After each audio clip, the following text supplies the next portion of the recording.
From Korea to Germany. From Alaska to Puerto Rico. All over the world, the United States Army is on the alert to defend our country, you, the American people, against aggression. This is The Big Picture, an official television report to the nation from the United States Army.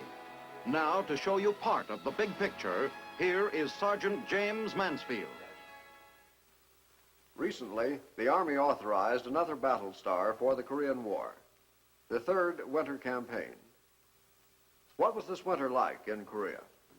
What is the soldier going through in order to earn this new battle star? Today, we'd like to take you to Korea and relive for you some of the hardships and the fighting these men have endured.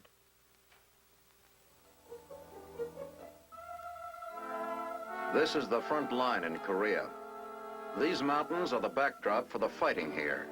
They're swarming with Chinese and North Korean troops. They make a beautiful picture from a distance. In the shadow of these impressive mountains stretching along the entire length of the front are the hills, the bitterly contested hills you read about in the newspapers. These are the strategic positions we must occupy, or keep the communists from occupying if we're to hold them and block any large-scale drive to the south. They're desolate hills. Their slopes are scarred and pitted from constant shelling. Every sign of vegetation has been obliterated. This is where our frontline troops live and work.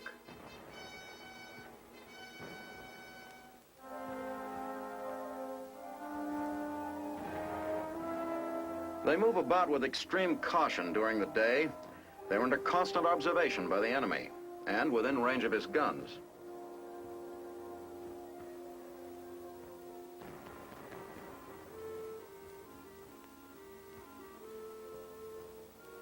These key hills are precarious positions. The communists want us off of them. Attacks are inevitable and frequent.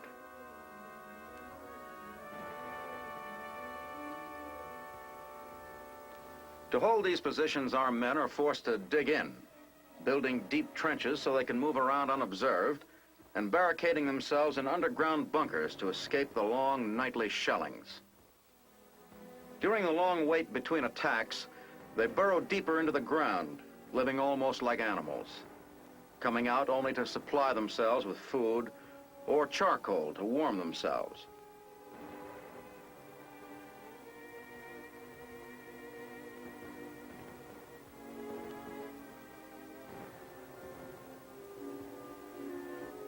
They use charcoal because it doesn't smoke. That's important when you're living in a poorly ventilated bunker.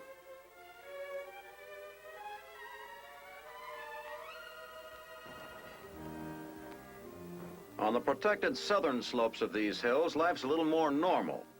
They're still within calling distance of the enemy, but here at least they can walk around without worrying about snipers. Here, some of them even have a chance to forget the war and the conditions they live under. Well, for a few minutes anyway.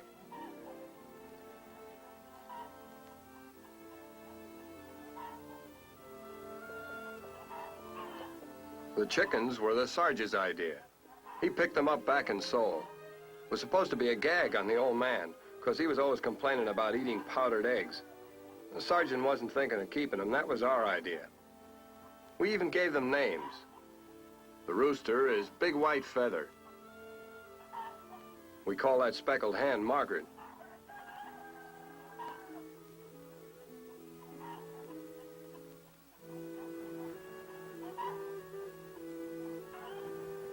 We feed them the same things we get, mostly sea rations.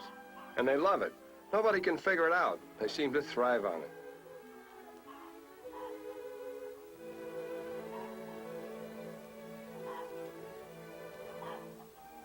It sure took a lot of scrounging to come up with enough chicken wire to build that coop. A couple of the guys even pitched in and built them a bunker. They need one here.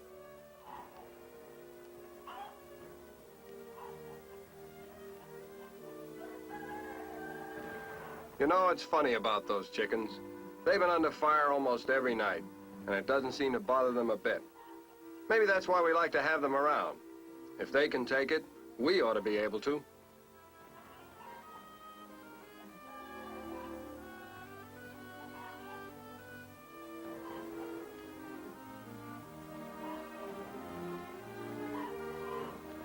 Whatever reason we have for keeping those chicks, it's certainly not the eggs. We only get 2 or 3 a day, and they wouldn't go far with a couple of hundred guys. The way it works out, the one that happens to be taking care of them usually gets the eggs.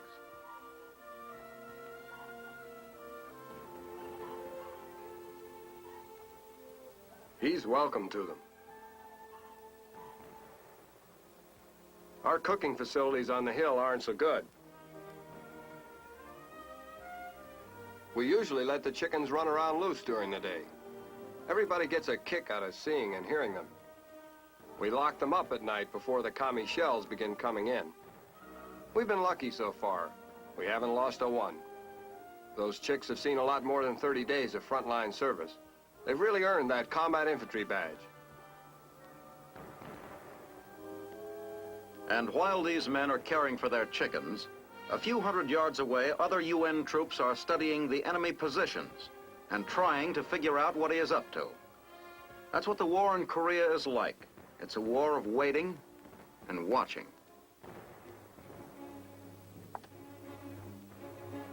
The patrolling goes on constantly, probing and testing the enemy, harassing his weaker positions.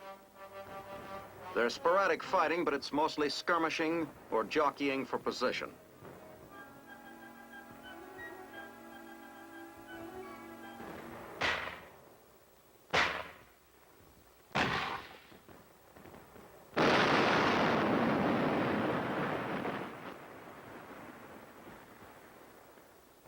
They use up plenty of ammunition here, but they have all they need.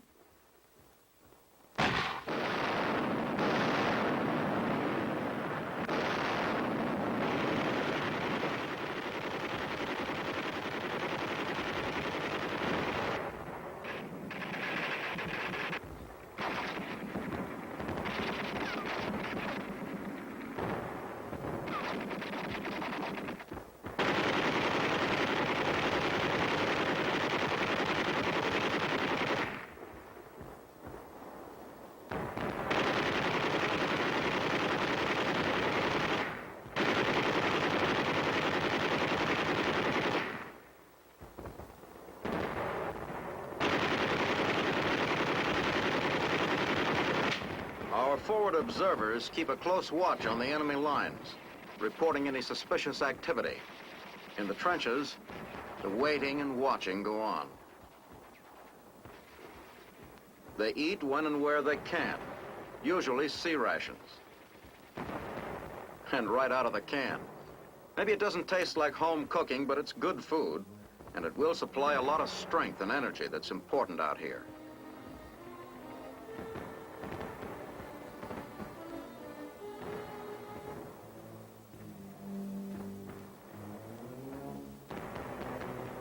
If there's no fighting going on, the men at the front get at least one hot meal a day. It's prepared in kitchens in the rear and brought up in insulated containers. It's really hot when they get it. That hot meal is pretty important to these guys.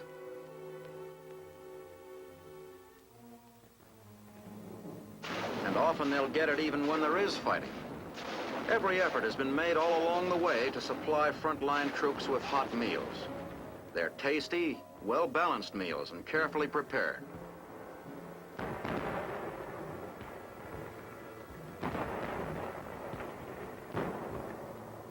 Men returning to the rear often say that the food they receive there never tastes as good as it did at the front.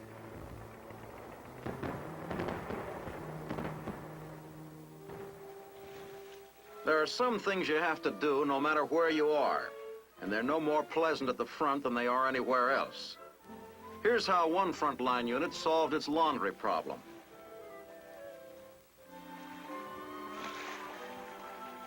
It's primitive, but it cleans them, and it's a lot easier than washing clothes by hand.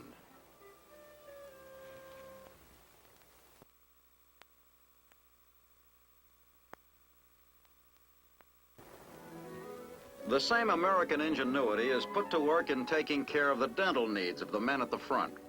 Normally, these men would get their dental treatments in the rear area. But if they need attention and they can't get back there, the dentist is brought up to them.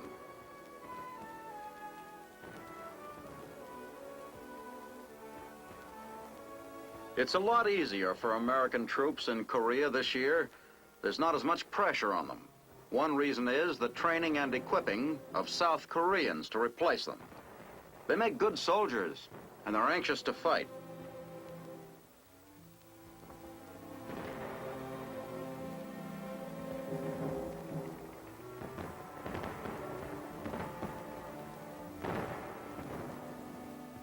Their casualties have been heavy.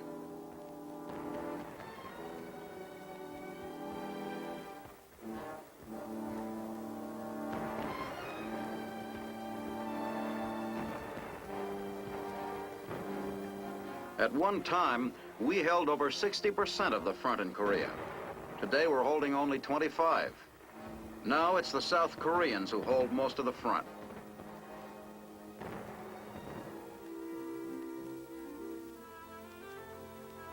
Less pressure on our troops means less time they must spend in the front lines. It means they'll spend more time in reserve. And when they are in the line, it means they'll be able to get away more often for R&R. That's rest and rehabilitation.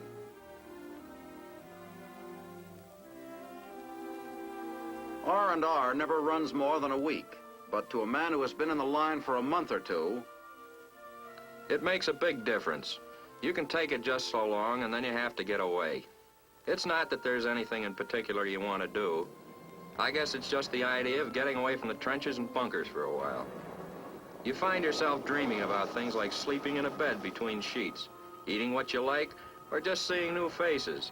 Something like having a hot bath suddenly becomes very important.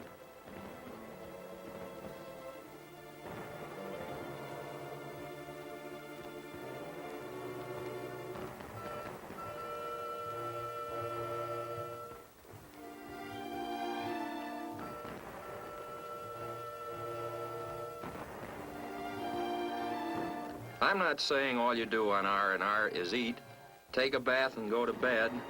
There's a lot to do in Tokyo, things you can't do out here. Before you know it, your R&R is over and you're reporting back. It's not exactly like coming back home.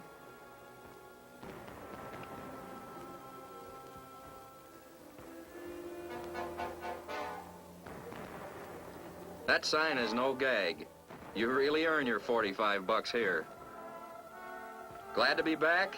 Are you kidding? Maybe you did miss the old faces. Well, some of them aren't around now. Apart from that, nothing's changed. The bunker? Well, it looks just as you remembered it. That sleeping bag didn't turn into a feather bed while you're away either. Even the trenches are still the same. You could still walk along any one of them with your eyes closed.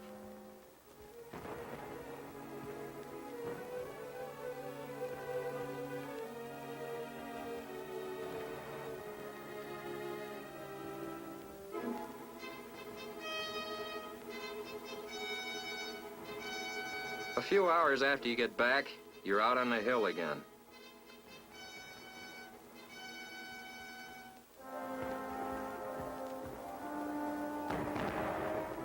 And the watching and the waiting start all over again.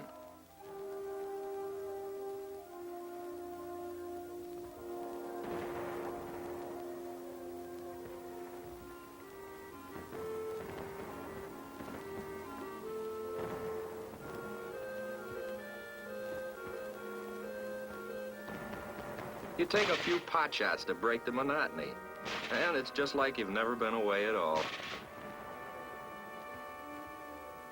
a man does a lot of climbing in Korea. It's tough on the back and legs, particularly when you're lugging a piece of heavy equipment. It's even worse in the winter. Here's how one unit handled the problem. It's only a couple of 100 yards to the top from here. But if the trails are icy and you're loaded down with supplies and equipment, it seems like 10 miles. It's just as bad coming down. It could take an hour or two. Now we can ride up or down, and it only takes a few minutes.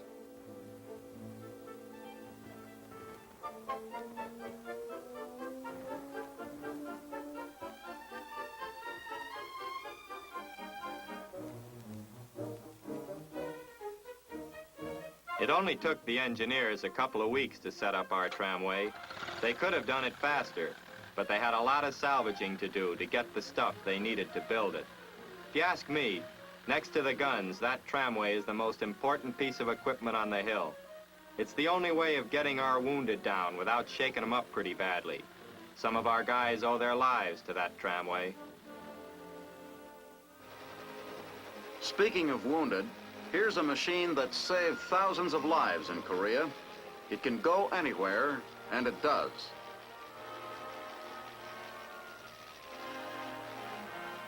A few years ago, a seriously wounded soldier stranded in the mountains would have had little chance of reaching a hospital alive. It would have taken hours or even days just to get him out of the mountains. Today, he's carried to one of the big hospitals in the rear in a matter of minutes, and it's done smoothly and safely.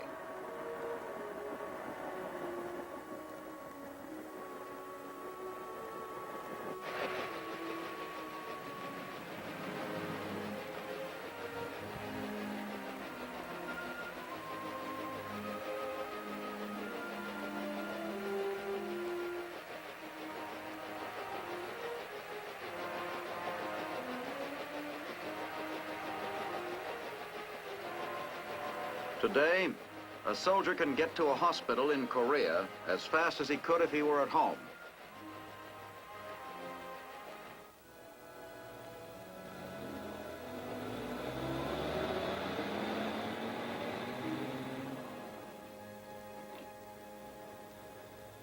We've learned a lot during the 3 winters we've been in Korea, but snow and ice are still big problems. Moving a heavy gun like this up a narrow mountain road is hard enough under the best conditions. With snow and ice on the road, it becomes a slow and dangerous job.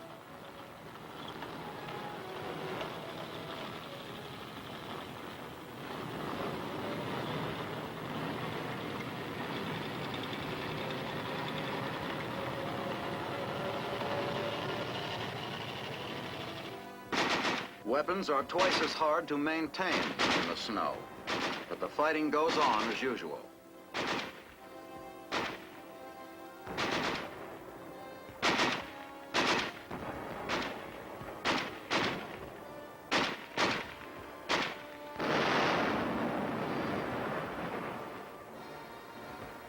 In spite of the ice and snow, there's plenty of ammunition here to keep this big gun firing.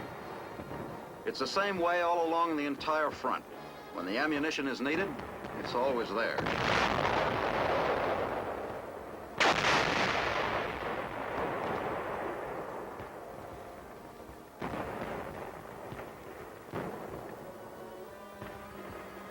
Winter makes patrolling doubly dangerous, but the patrols continue to go out.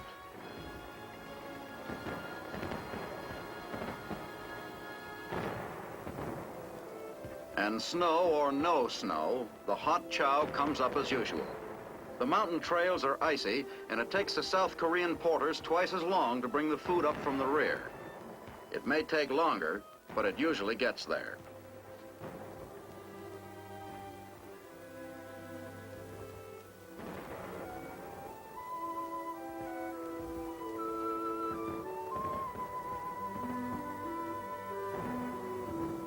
These men look forward to that one hot meal a day.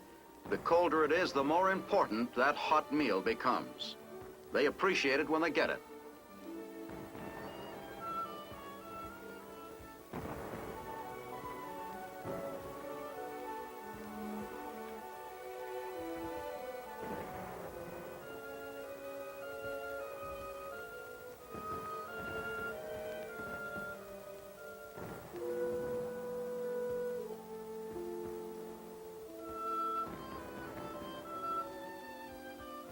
It seems quieter in the winter all along the front. The snow muffles the sound of the big guns.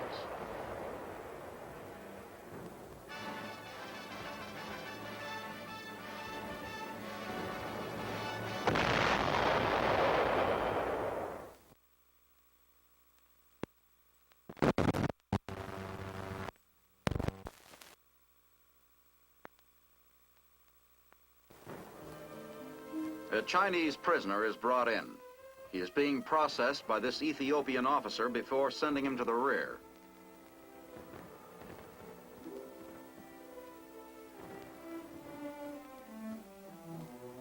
With the help of an interpreter, he's carefully questioned. He can supply valuable information on the plans and disposition of enemy troops.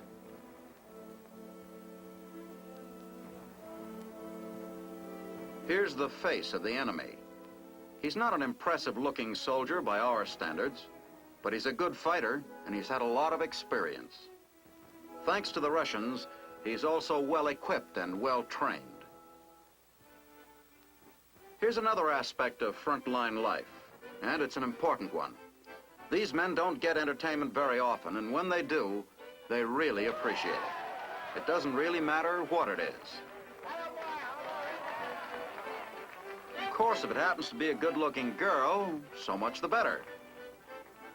But it really doesn't matter. These guys are starved for entertainment.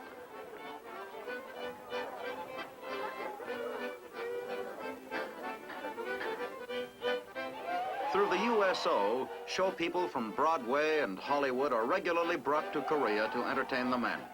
Much of their entertaining is done close to the front lines. In spite of the dangers and the discomforts, most of these people consider it a privilege to be able to help these men forget the war and the grim part they are playing in it, even if it's only for a few minutes. Just as men at the front develop a new appreciation for entertainment, they also develop a new and deeper appreciation for religion. Hard-working Army chaplains see that services are held regularly all along the front. These men take their religion seriously. Some come from religious homes, others just picked it up in the trenches. All of them seem to find comfort in these simple hillside services. A few miles away in another sector, preparations are already underway for an attack. There's a lot to do, and it goes on for days.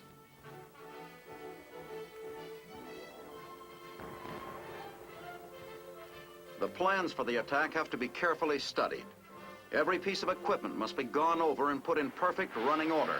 If anything has to be repaired or replaced, it must be done now. Once the attack begins, mechanical failures can be disastrous.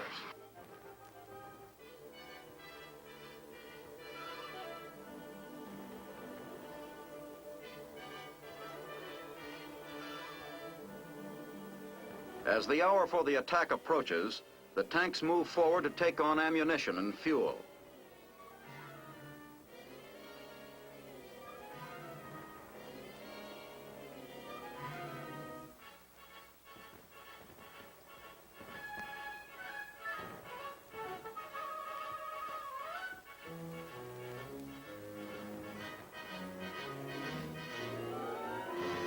Early one morning, the rocket launchers move in and lay down a barrage.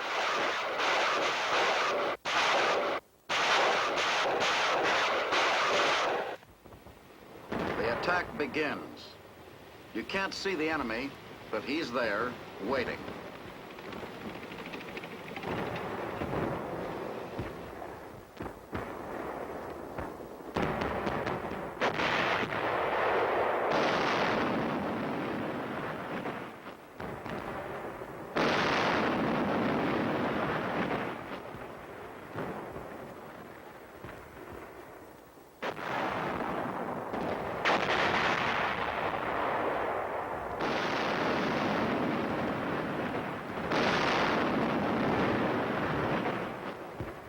Infantry troops move up in the wake of the tanks.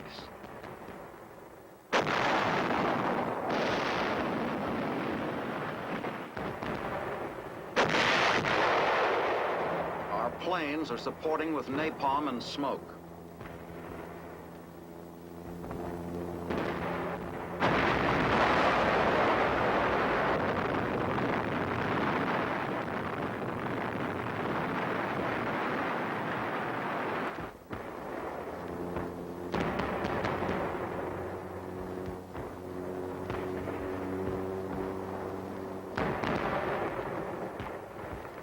We reach the hill, and now the infantry takes over, fighting every inch of the way.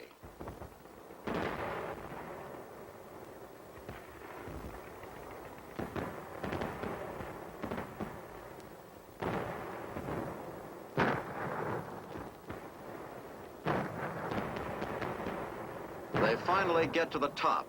Now all they have to do is stay there. The fighting goes on into the night.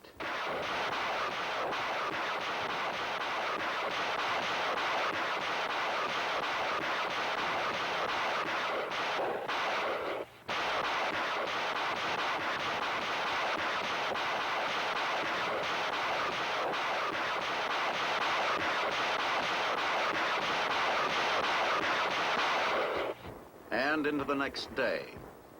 Along the rest of the front, men continue to stand guard on other hills we have won, waiting, watching, and fighting to hold them.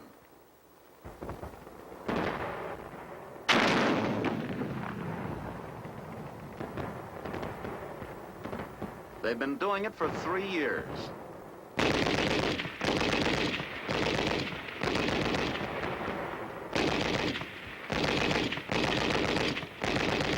They'll do it again, if necessary.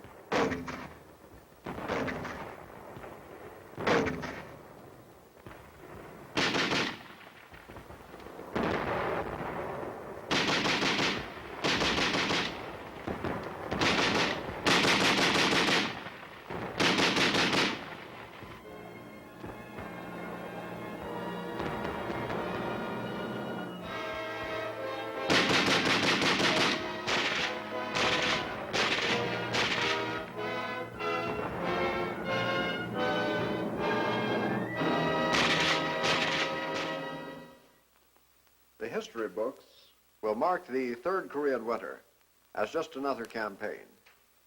But for the men who fought there, the fighting men, it has been an experience not easily forgotten. Next week, you will have a chance to see what the U.S. 7th Army is doing in Europe to prevent a repetition of Korea. The Big Picture is a weekly television report to the nation on the activities of the Army at home and overseas. Produced by the Signal Corps Pictorial Center. Presented by the U.S. Army in cooperation with this station. You can be an important part of the big picture.